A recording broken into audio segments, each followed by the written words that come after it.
Ok, je reprends la suite. Alors, 3 étapes pour produire, transformer, puis commercialiser vos produits dans la légalité. Je vais essayer d'accélérer un petit peu parce qu'il nous reste pas mal de choses. Bon, l'idée, c'est de reproduire avant tout ce qui fonctionne et donc de vous appuyer sur l'expérience de ceux qui l'ont déjà fait avec succès. Il y a un moment où ce sera intéressant ensuite, mais pas au début, de vous différencier pour que vous soyez connu et reconnu par vos clients pour faire les choses de cette manière-là qui vous correspond à vous et qui vous permettent de vous distinguer tout simplement de la concurrence. Et puis, il y a un moment aussi où vous allez exceller en qualité.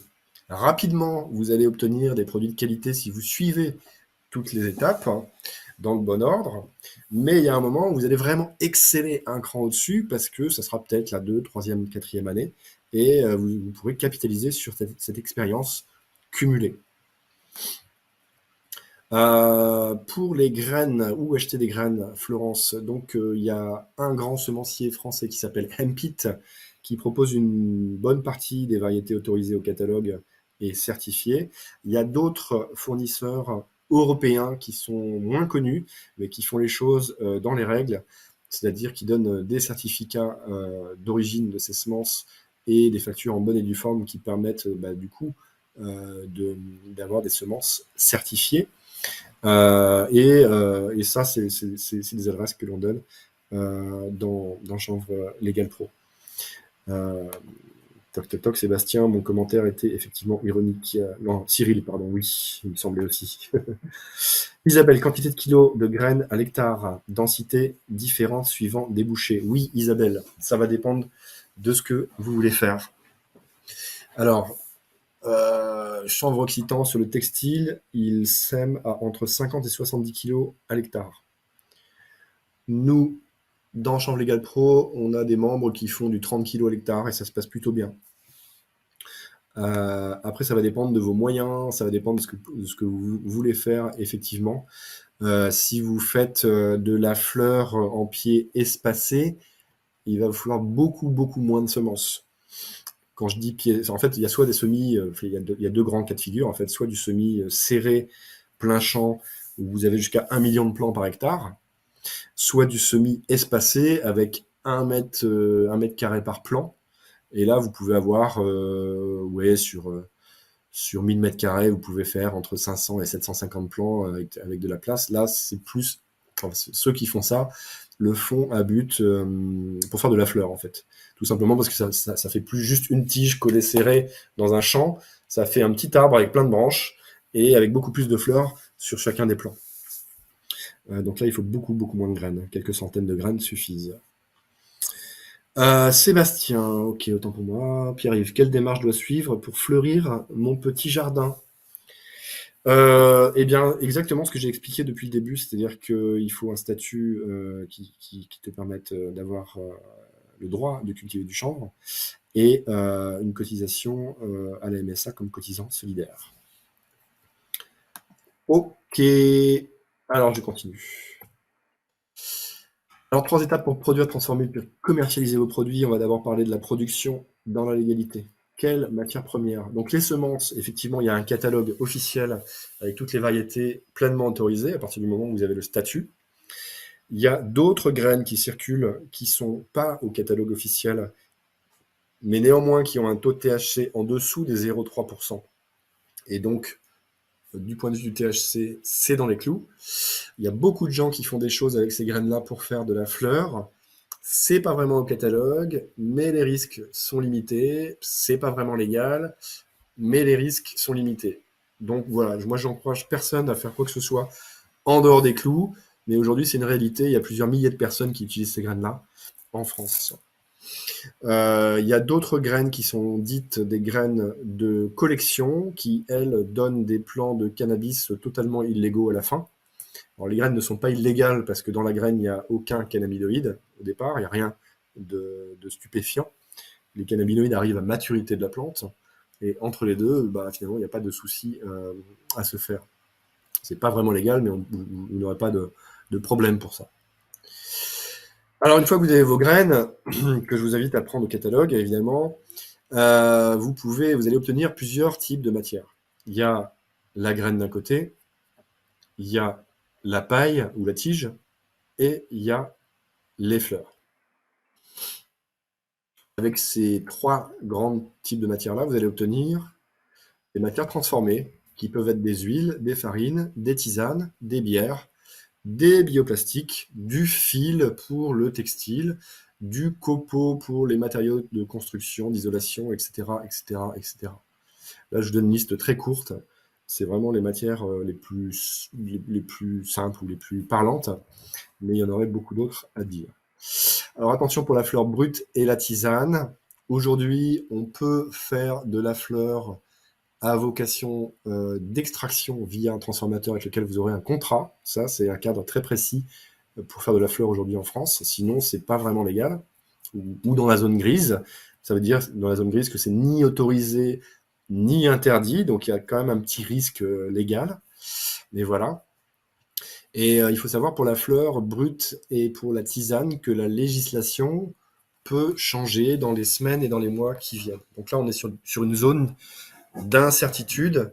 C'est pas le mieux pour faire un projet pérenne dans le temps et basé sur justement une fondation solide. Maintenant, on est sur l'étape produire et transformer, toujours dans la légalité. Quel matériel? Alors, selon ce que vous voulez faire, vous allez avoir besoin, alors évidemment, si vous êtes au-dessus de 1000 m², en dessous, c'est du matériel de jardinage classique. Au-dessus de 1000 m², c'est du matériel de préparation des sols classique, préparation et semis, matériel agricole. Au niveau de la récolte, on en a parlé un petit peu, il va vous falloir une barre de coupe, peut-être de quoi faire des remballeurs, et éventuellement du matériel de triage, séchage et de stockage aussi de vos différentes matières. Alors, si vous faites de la graine, il va vous falloir un séchoir. L'humidité, quelle que soit la matière d'ailleurs, c'est votre ennemi numéro 1 au moment de la récolte.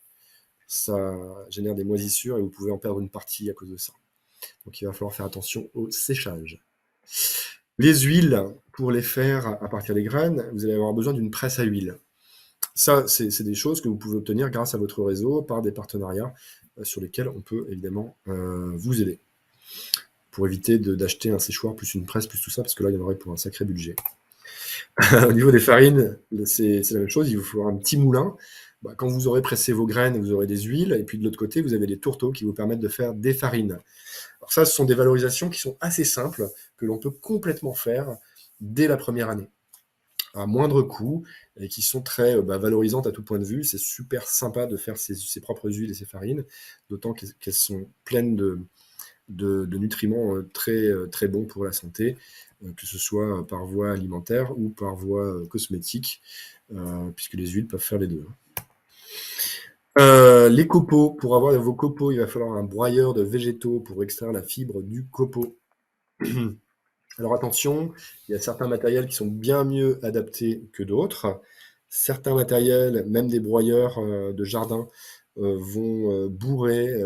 Il va falloir désentortiller la fibre en fait qui est très résistante sur le chanvre parce qu'il y a de la silice dedans. Donc elle est vraiment résistante. Donc il faut vraiment un système rotatif très simple où il n'y ait pas de risque de bourrage en fait, de bourrage machine. Sinon ça peut être très chiant et vous pouvez vous retrouver des heures à essayer de réparer votre broyeur. Donc il y a des modèles qui fonctionnent très bien pour ça, d'autres beaucoup moins. L'idée en général pour les machines, que ce soit le broyeur de végétaux ou les machines de récolte, c'est vraiment d'avoir des références précises ou des manières de faire précises qui vous permettent d'éviter le bourrage machine ou la casse, ce qui peut stopper net un projet et augmenter nettement les coûts juste parce qu'on n'était pas bien renseigné ou parce qu'on n'a pas bien fait les choses le moment venu. Attention aussi à la température, à l'hygrométrie, tout le long du processus, depuis la récolte jusqu'à la transformation et la conservation de vos produits, vous avez besoin de contrôler la température. Il peut y avoir des petites fluctuations, des petites variations, ça c'est pas gênant, mais il faut éviter par exemple que l'huile chauffe au-dessus de 30-35 degrés. parce qu'elle va perdre ses qualités nutritives, elle va s'oxyder, enfin voilà. Il peut y avoir vraiment des pertes de qualité importantes sur ces matières qui sont d'excellente qualité quand elles sont justement contrôlées au niveau de la température et de l'humidité, mais qui peuvent voilà, en perdre une bonne partie de leurs avantages si c'est qu'à moitié contrôlé, justement. En tout cas, la morale de l'histoire sur les matériels, c'est que, en première année en tout cas, privilégiez le low-tech et les partenariats avec votre tissu local en vous professionnalisant grâce à un prévisionnel, un business plan et un dossier du chanvrier aussi dans lesquels vous pouvez mettre toute une série de pièces qui montrent votre sérieux. Eh bien, vous allez convaincre ces gens-là qui vont dire bah, ok, je vous prête mon séchoir entre tel jour et tel jour. Ok, je vous prête mon moulin à farine pour passer quelques centaines de kilos de tourteaux. Ok, je vous prête mon broyeur pour extraire votre fibre du copeau, etc., etc., etc. Et l'idée, c'est d'avoir, grâce à ça, finalement, les bonnes personnes au bon moment.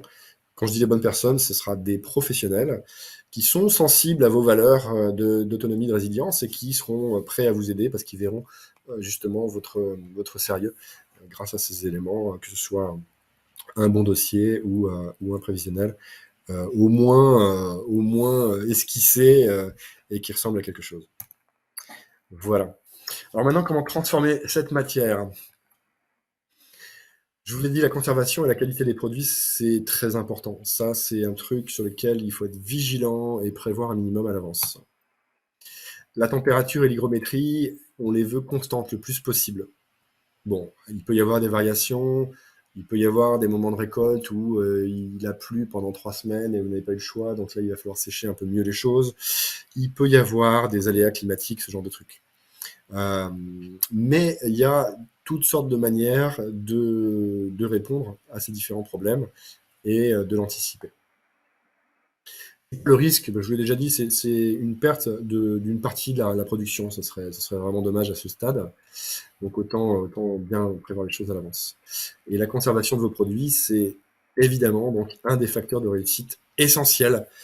Plus vos produits sont bien conservés, plus vous pourrez en demander un prix élevé. C'est ça aussi. Une huile de très bonne qualité, enfin de qualité alimentaire, c'est 40 euros le litre d'huile. 40 euros le litre. Si elle est déclassée, cette huile, parce qu'elle est oxydée ou parce que voilà, il y a eu un souci, peut-être qu'il y a eu un peu trop d'humidité ou je ne sais quoi, ou peut-être qu'elle a trop chauffé, eh bien cette huile, vous allez peut-être en tirer 10 ou 15 euros le litre et pas plus. Vous pourrez en tirer quelque chose, mais vous allez perdre une partie de la valeur. Donc ça, c'est vraiment des choses auxquelles il faut faire attention. Alors commercialiser. Alors évidemment, je passe rapidement sur chacune de ces étapes parce que, encore une fois, on pourrait y passer des heures sur chacune d'entre elles. Et je vous fais un petit résumé des principes, en fait, hein, les principes importants à retenir. Commercialiser, alors, il y a plusieurs choses.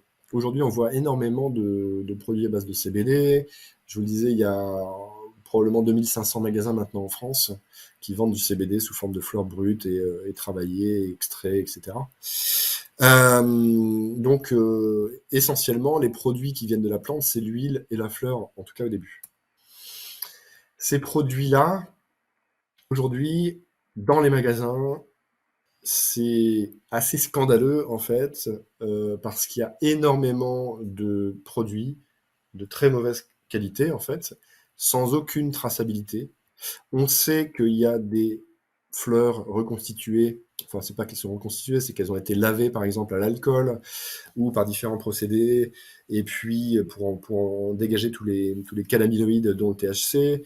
Donc, c'est des fleurs à 0% de THC, et ensuite, on remet une couche de CBD synthétique qui, lui, a été reconstitué chimiquement et qui n'a rien à voir avec le CBD naturel, qui serait même pas vraiment très bon pour la santé, puisque pour les fans de CBD, il y a un effet de cannabinoïdes, il y a un effet qu'on appelle l'effet d'entourage, qui est un effet très positif, et lui, il est bon pour la santé, dû à la présence de l'ensemble des cannabinoïdes, tout en étant en dessous du taux maximum de THC. Mais cet effet d'entourage-là, quand il n'y a que un extrait chimique de CBD, eh ben, il y en a plus du tout, en fait. On a vidé finalement la plante de son essence. et on l'a reconstitué. Alors ça sent la fleur, c'est magnifique et tout, mais c'est pas du tout le même produit. Et c'est très très difficile de savoir ce qui est fait, comment, d'où ça vient, avec quel procédé, si c'est vrai ou pas. Aujourd'hui, c'est vraiment la jungle sur le marché du CBD en France. Il y a des gens sérieux, on peut en trouver, on en connaît quelques-uns, heureusement. Mais voilà, quand on débarque dans une ville et qu'on fait 5 ou 10 magasins, ça va être difficile, sans informations précises, de savoir qui dit vrai du faux et qui fait bien du pas bien. Tout ça pour dire que plus vous êtes dans des solutions naturelles, plus vous vous démarquez déjà du lot. Aujourd'hui, c'est vraiment, vraiment le cas, tellement l'essentiel des productions est fait de manière très opaque, en fait. Et avec beaucoup de gens qui sont prêts à tout, parce que certains magasins font plus de 20 000 euros de recettes par jour sur les magasins de CBD. Il faut le savoir, par jour, 20 000 euros de chiffre d'affaires sur certains magasins de CBD en France. C'est le cas actuellement. Donc faites le calcul par an, ce que ça peut donner. Mais on parle de gros chiffres. Et les gens qui sont des gros commerçants sur ces sujets-là le savent très bien et se foutent un peu de l'éthique par derrière.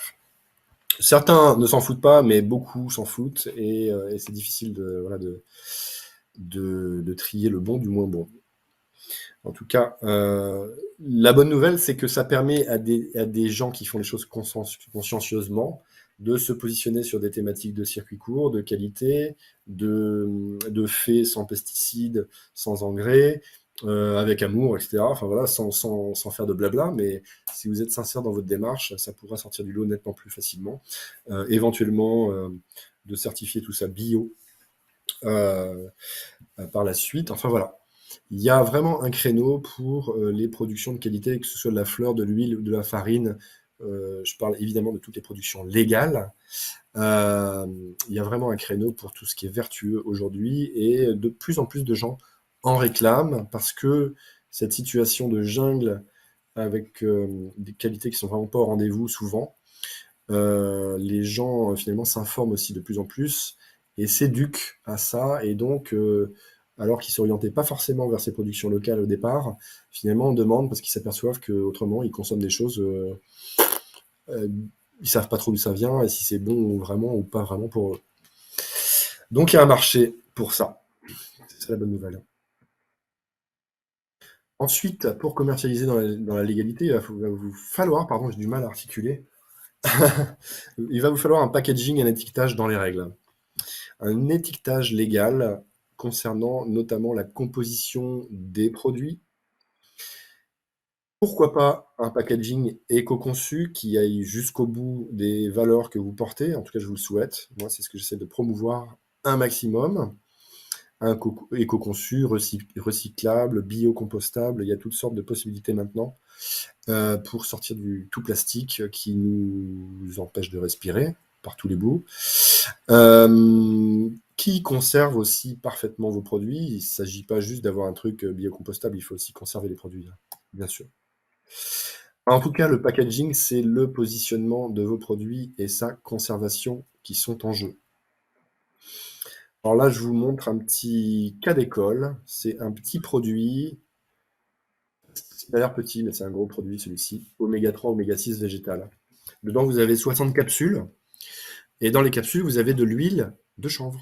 Rien de plus. Ils ont appelé ça oméga 3, oméga 6 végétal.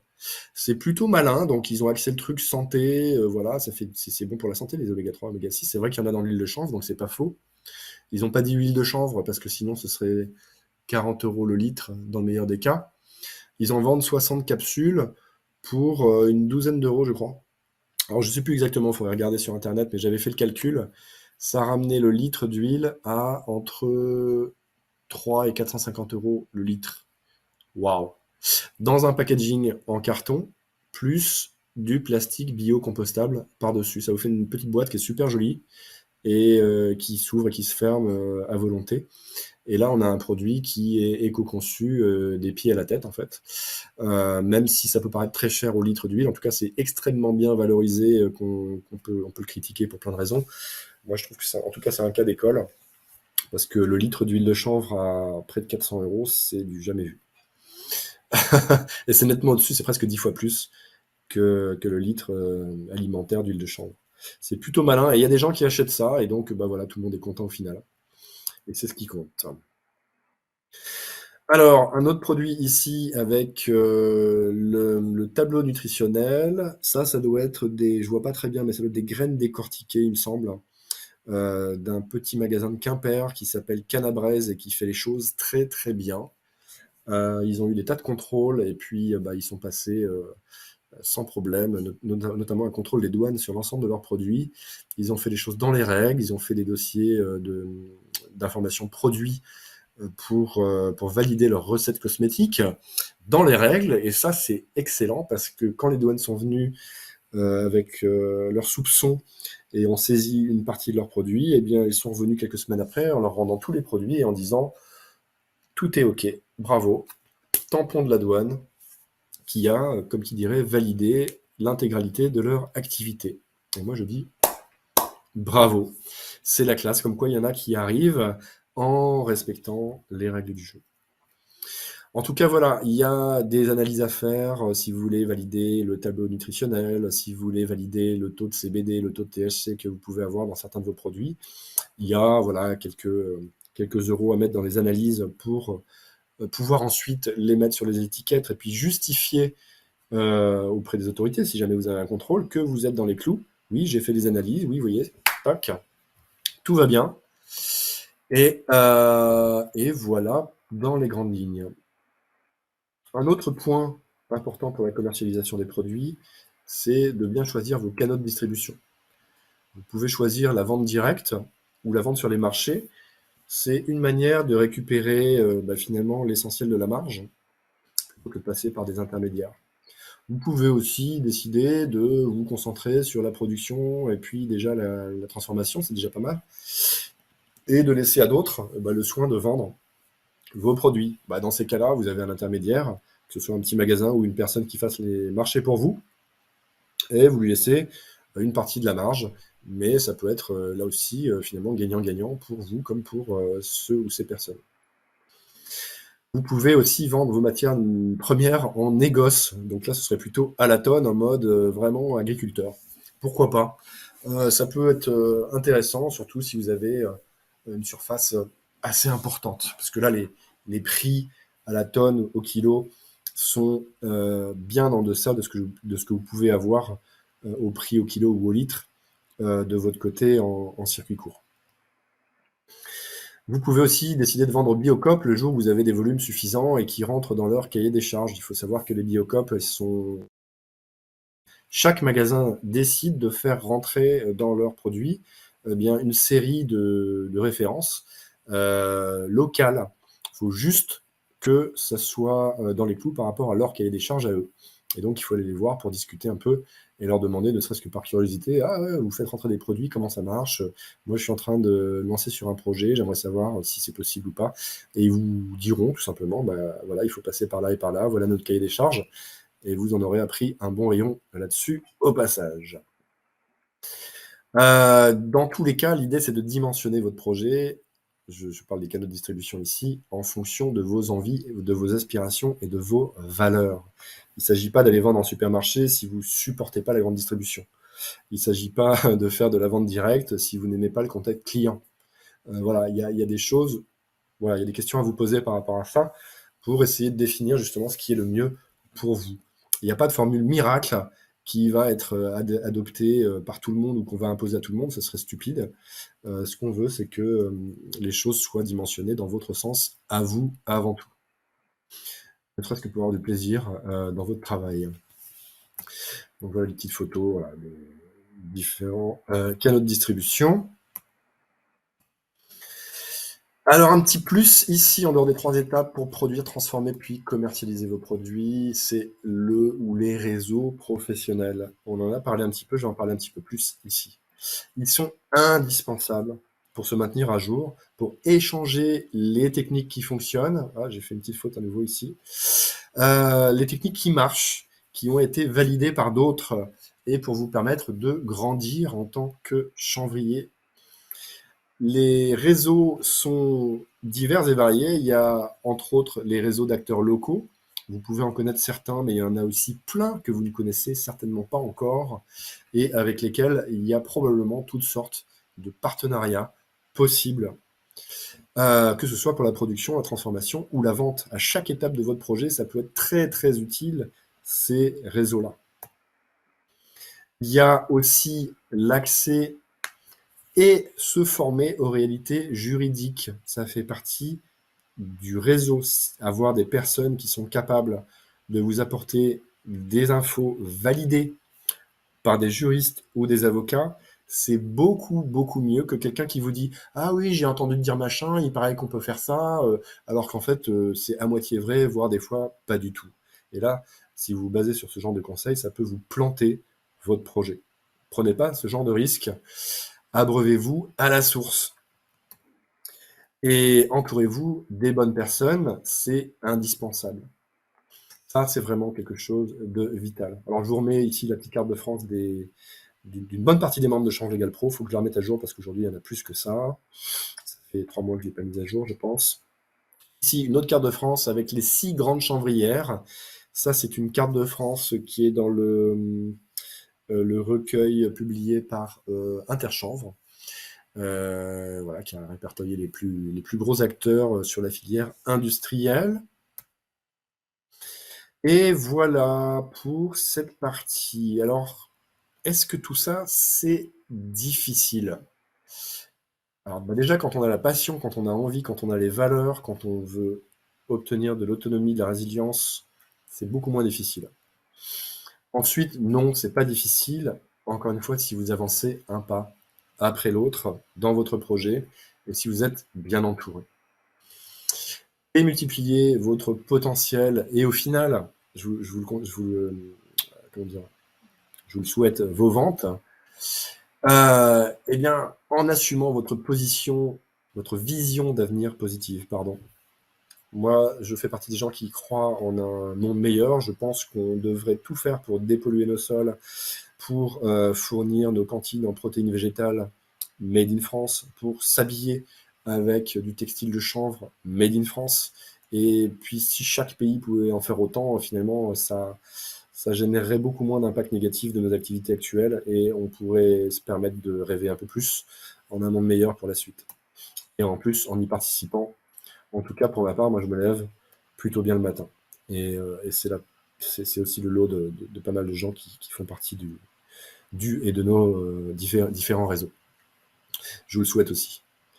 Miser sur la qualité des produits. Alors évidemment, on ne le fait pas de manière instantanée en mode super bonne qualité du top, mais on peut faire de très belles choses dès une première année, et puis ensuite progresser un pas après l'autre. Et puis travailler votre réseau pro. Ça, je le redis une nouvelle fois, c'est vraiment un des facteurs qui permet de grandir beaucoup plus rapidement et surtout dans de bien meilleures conditions que la grande majorité des gens qui se lancent un peu à l'arrache autour de nous.